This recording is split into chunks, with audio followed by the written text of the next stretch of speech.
अश्वत्थामा का सबसे बड़ा पाप। महाभारत के युद्ध में जब कौरवों की हार निश्चित हो गई, तब भीष्म, द्रोण और कर्ण जैसे महारथी वीर गति को प्राप्त हो चुके थे। दुर्योधन अपने अंत समय में अकेला खड़ा था।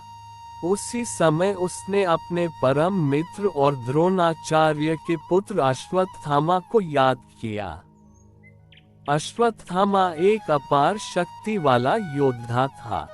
उसके पास भगवान शिव द्वारा दिया गया नारायणास्त्र और अनगिनत दिव्य अस्त्र शस्त्र थे।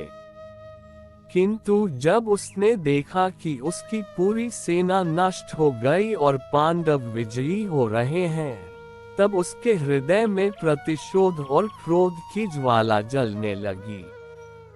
दुर्योधन की मृत्यु और प्रतिज्ञा।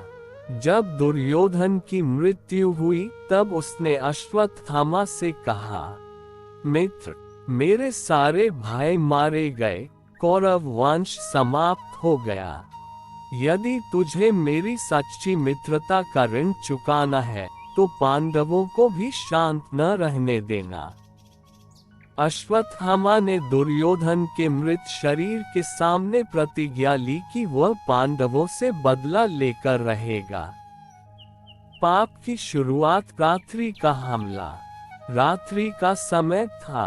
पांडव अपने विजय के बाद थके हुए सो रहे थे। उनकी सेना भी गहरी नींद में थी। अश्वत्थामा ने अपनी क्रूर योजना बनाई।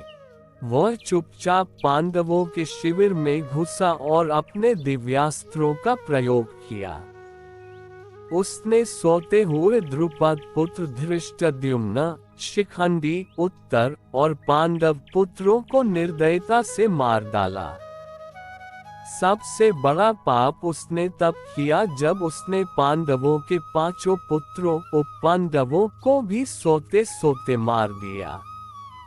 ये बच्चे निहत थे, निरपराध और मासूम थे। पांडवों का दुख और अश्वत्थामा का श्राप। सुबह जब पांडवों ने अपने बच्चों की मृत देह देखी, तो उनका हृदय फट गया।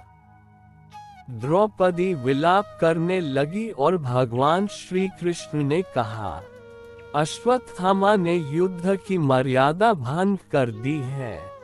उसने सोते हुए और निर्दोष बालकों की हत्या करके महापाप किया है। अर्जुन ने अश्वत्थामा को पकड़ लिया। श्री कृष्ण ने कहा कि अश्वत्थामा को मारना उचित नहीं होगा क्योंकि वह ब्राह्मण पुत्र है, परंतु उसे ऐसा दंड देना होगा जिससे वह जीवन भर अपने अपराध का बोझ ढोता रहे। अर्जुन ने उसकी मणि माथे का रत्न छीन ली और उसे श्राप दिया कि अश्वत्थामा, तू 3000 वर्ष तक पृथ्वी पर भटकेगा। तुझे न कोई मारेगा न तू मरेगा। तू हमेशा घावों से पीड़ित और अकेला रहेगा, ताकि लोग तुझे देखकर तेरे पाप को याद करें। निष्कर्ष, अश्वत्थामा का सबसे बड़ा पाप यही था कि उसने निर्दोष और मासूम बच्चों की हत्या की, जो न तो युद्ध में थे और न ही शत्रु थे। यही कारण है कि उसे अमरता मिली, परंतु अमरता के साथ साथ शाश्वत पीड़ा और तिरस्कार का श्राप भी मिला।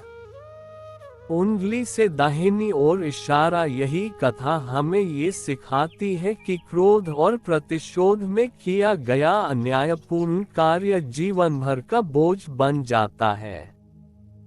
क्या आप चाहेंगे कि मैं आपको बताऊं कि आज भी भारत के कुछ स्थानों पर अश्वत्थामा के जीवित होने की लोक कथाएं प्रचलित हैं?